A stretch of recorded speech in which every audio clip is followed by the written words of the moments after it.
Assalamualaikum warahmatullahi wabarakatuh. Perkenalkan, nama saya Evi Adriani dengan NIM 2348201069 dari kelas A. Di sini saya akan menjelaskan penyakit endokrin. Apa itu penyakit endokrin? Penyakit endokrin adalah penyakit gangguan pada sistem endokrin, yaitu kelenjar di dalam tubuh yang menghasilkan dan mengeluarkan hormon.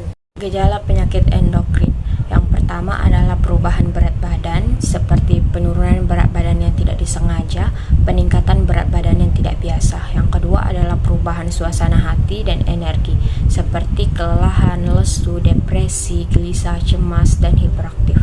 Yang ketiga adalah perubahan suhu tubuh, seperti intoleransi terhadap dingin dan intoleransi terhadap panas.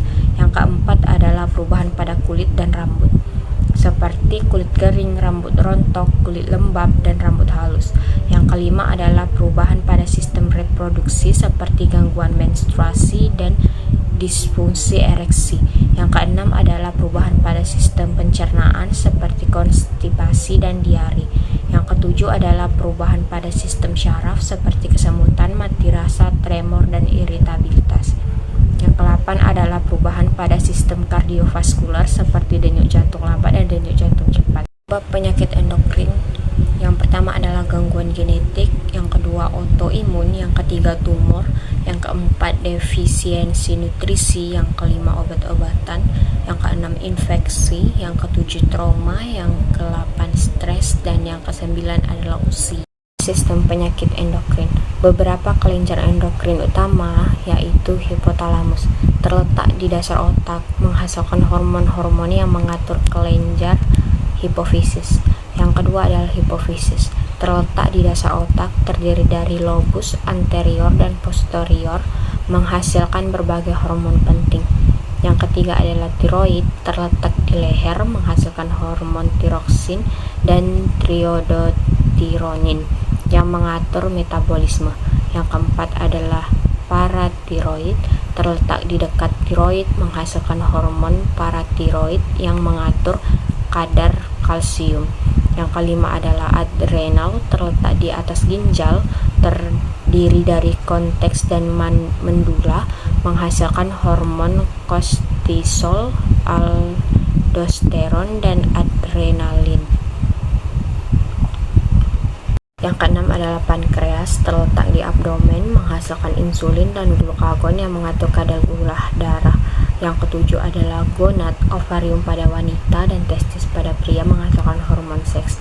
Selain itu, ada juga kelenjar endokrin lain seperti timus, pineal, dan sel-sel penghasil hormon di organ lain seperti ginjal, jantung, dan resiko penyakit endokrin. Yang pertama adalah faktor genetik, yang kedua usia, yang ketiga jenis kelamin, yang keempat gaya hidup, yang kelima riwayat medis, yang keenam faktor lingkungan, yang ketujuh kondisi medis lainnya. Manifestasi komplikasi dari penyakit endokrin. Yang pertama adalah diabetes mellitus, seperti poliuria, polidipsia, polifagia, penurunan berat badan.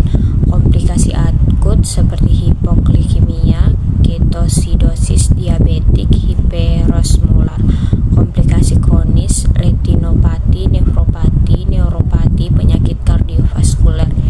Yang kedua adalah hipertiroidisme, penyakit Graves, tremor, kegelisahan, palpitasi, diare, penurunan berat badan. Komplikasi atrial fibrilasi, osteoporosis, krisis tiroid. Yang ketiga adalah hipotiroidisme, fatigue, intoleransi dingin, konstipasi, edema, gangguan kognitif. Komplikasi myxedema, efusi pelu. 4 adalah sindrom Cushing, obesitas sentral, wajah bulat, striae merah, hipertensi. Komplikasi diabetes, osteoporosis, infeksi, dan gangguan psikiatri. Yang kelima adalah akromegali, pembesaran progresif wajah, tangan, dan kaki. Komplikasi hipertensi, diabetes, apnea tidur, arteropati. Yang keenam adalah hipopituitarisme, kelelahan, penurunan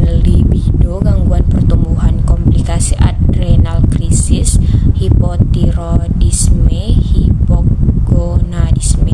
Yang ketujuh adalah hipoparatiroidisme, tetani, kram otot, parestesia, kalsifikasi jaringan lunak, komplikasi, katarak, kalsifikasi intracerebral.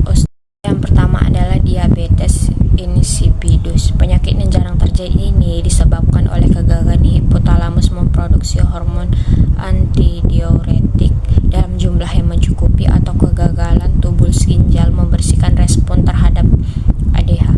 Anak merasa sangat haus dan terdapat pengeluaran urin encer dengan osmolalitas rendah dalam volume besar. Selalu terdapat risiko kekurangan cairan berat terutama dalam cuaca panas. Yang kedua adalah gigantisme.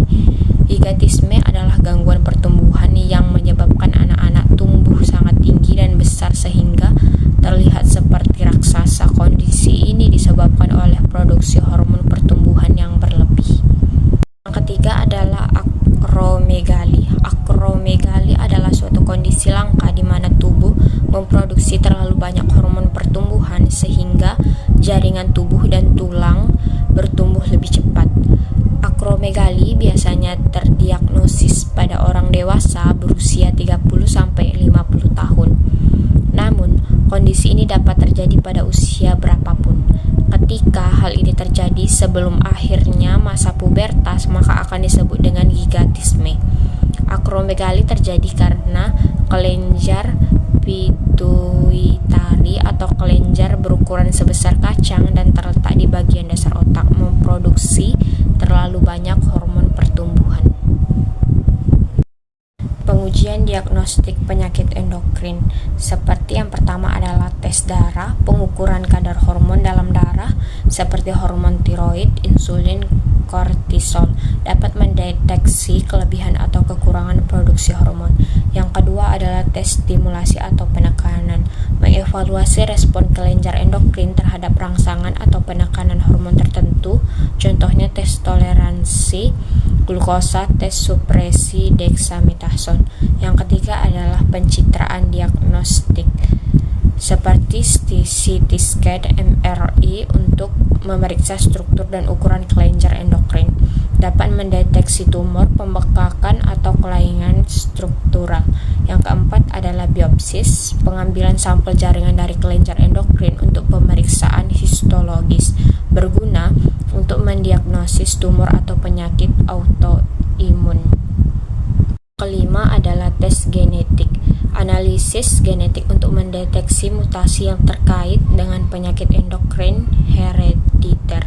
Contohnya sindrom genetik seperti sindrom Cushing, sindrom Marfan. Yang keenam adalah tes fungsi kelenjar, mengevaluasi fungsi kelenjar endokrin seperti tes fungsi tiroid, tes fungsi adrenal, dan lain-lain. Dapat mendeteksi gangguan produksi hormon. Yang ketujuh adalah tes toleransi, menilai kemampuan tubuh untuk merespon dan mengendalikan kadar hormon tertentu. Contohnya tes toleransi glukosa, tes toleransi insulin. Pemilihan jenis pengujian diagnostik disesuaikan dengan gejala, riwayat medis, dan kecurigaan diagnosis penyakit endokrin. Kombinasi beberapa tes dapat membantu menegakkan diagnosis yang